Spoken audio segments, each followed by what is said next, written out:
Hello, welcome to another free.volous episode. Today a flash review because it was requested on my Instagram and Facebook pages, and I'm going to talk about the L'Oreal Nude Magique Cushion Foundation.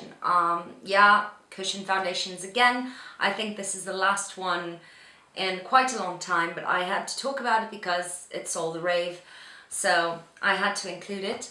I'm wearing it today. I only had to kind of color correct it because when I bought it, it was my match, but I've been using self-tanner on my face, so now it's a little bit too white for me. So I used a little bit of the Dior Skin Nude Tan BB cream, which I talked about on my tanning video, or not tanning, the bronzer video. But apart from that, I'll insert some clips of me applying the foundation for you to see. Keep in mind, it's lighter than my skin tone for now. But you can see the finish of it. So they say it is a dewy foundation. I have to agree with that. It is quite, it's not too dewy. It has kind of that satiny finish that most people really like, that looks like healthy skin with no powder on it, basically. And when it comes to coverage, I should say that this is a very sheer coverage foundation. Most cushion foundations don't have a lot of coverage, at least not here in the West. But this one is quite sheer in that sense that it doesn't create a layer on top of your skin. It kind of sinks into the skin, so you can always see through it to your imperfections. So if you have any kind of blemished skin like I do, scarring, etc., you can layer it up to a certain point, but you will always see some imperfections. It's not as perfecting as, say, the Lancome one, but I'm not comparing it today to the Lancome one just because I don't think it's fair, because it's not on the same price range. I'm comparing it to the other two foundations that I already have that are kind of within the same price range. So the Nude Magique Cushion retails for about 18 euros.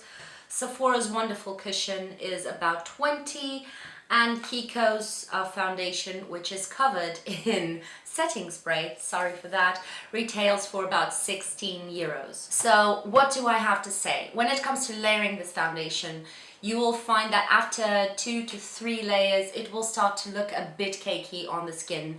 So don't try to overdo it. It is supposed to show your natural skin. It's supposed to show through, so it won't cover everything. You will have to use a concealer if you want to over it on your problem areas, but it creates a pretty even skin tone. I find that although this is a very dewy foundation, it kind of can cling on to dry patches as the day goes on. So it's not something that happens immediately. It looks absolutely beautiful, and that kind of dewy sheen on the skin, that looks perfect, especially now with when it's warmer. But after a while, I find that it starts to cling on to some dry patches. So if you suffer from dry patches and you really want to use this foundation, make sure you regularly exfoliate, be it with chemical exfoliants or physical, whatever is your choice, but make sure you remove all of those dry patches, or else it will cling on to them. The same thing with any imperfections. I find that this foundation particularly tends to set a lot onto my smile lines. I've had the foundation for, I don't know, maybe an hour, and it's already settling into my laugh lines. So it's not one of those that makes you look very youthful. As you can see on my forehead here, it starts to cake up. It is a quite comfortable foundation, no doubt about it, but it stays slightly tacky to the touch. So if you don't want tackiness, you really want to set it with a powder. It's comfortable, it's not that heavy, tacky feeling. You don't feel the foundation on the skin, it's just when you touch it, you feel that it's still lingering on the skin. Of course, you can use powder, but that would defeat the purpose of being dewy. Something like the Makeup Forever powder, something really thin and only on the areas where we really want to set it, is preferential, just because it will end up settling and grabbing onto the dry patches, as I've said. When it comes to touch-ups, the L'Oreal Cushion Foundation, I don't find that it is really good because I find that it starts to cake up, especially if you've applied powder. Even if you blot the oils and reapply the foundation, I find that it tends to cake up a little bit more than the others. I think that this one is a better choice for people with dry to normal skin, very smooth skin.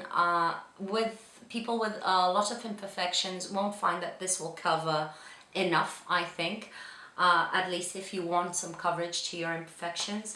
When comparing it to the other two, I would say this one is the most dewy, the Sephora one right in the middle, and the Kiko one definitely for those of you who have oily skin. This one clings on to dry patches, so no good for kind of more drier skin types. When it comes to coverage, I would say that this is the sheerest one of the three.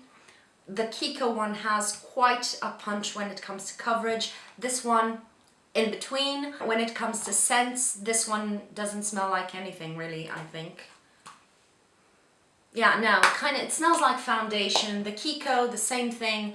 This one smells like alcohol. If you've had it closed for a while, it smells like alcohol. Neither of these three can be refilled as far as I know. These two don't even come with detachable pan inside. It's all one piece, so you always have to repurchase these foundations as one. The Sephora one has the detachable refill pan, but I haven't seen these selling at Sephora, but I haven't looked for it, I have to be honest. Other things that may make it or break it for you: tests on animals, tests on animals. Kiko does not test on animals, and no SPF, no SPF.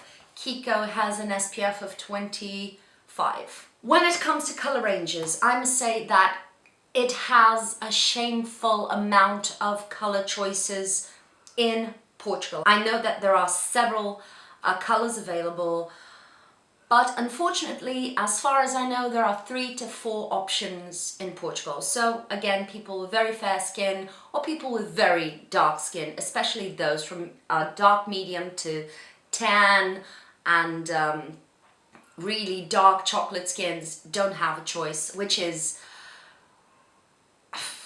embarrassing for L'Oreal in my opinion, because they have a buttload of money. They're one of the major corporations when it comes to beauty, so there's no reason, in my opinion, to not have all the colors available and to let people pick and choose, because you have a lot of money, so that's not a way to cut on expenses. When it comes to quantities, this one has 15 grams of product, 14.6. The Sephora one has 15 grams of product, and this one has 10 mils, although the packaging is far bulky or bulkier than the L'Oreal one. The Kiko one has a little bit less product, and the cushion inside is a little bit more dense, which holds the product in, and you have to really squeeze so that the product comes out. I find that the Kiko one dispenses product less efficiently, in my opinion, and has less product in there. Of course, always a cushion foundation will end up more expensive for you because it has half the amount of a normal tube or bottle of foundation, and you will have to end up repurchasing more frequently. But on the other hand, this will never expire before you run out of it if you use it daily. It's just impossible. It's a good foundation. I don't find that it suits my skin whenever I have any kind of breakouts, which happens very often, unfortunately. So I don't tend to use it that often. When I have a very good skin day, this is a perfect kind of no makeup, people who have really smooth and perfected skin that don't need a lot of coverage. Of course, it's built for them. So these are the facts according to my perception of the L'Oreal Nude Magique cushion. I hope that this has been helpful, and pick and choose whatever you want and have fun with your makeup. I'll see you on the next one. Bye!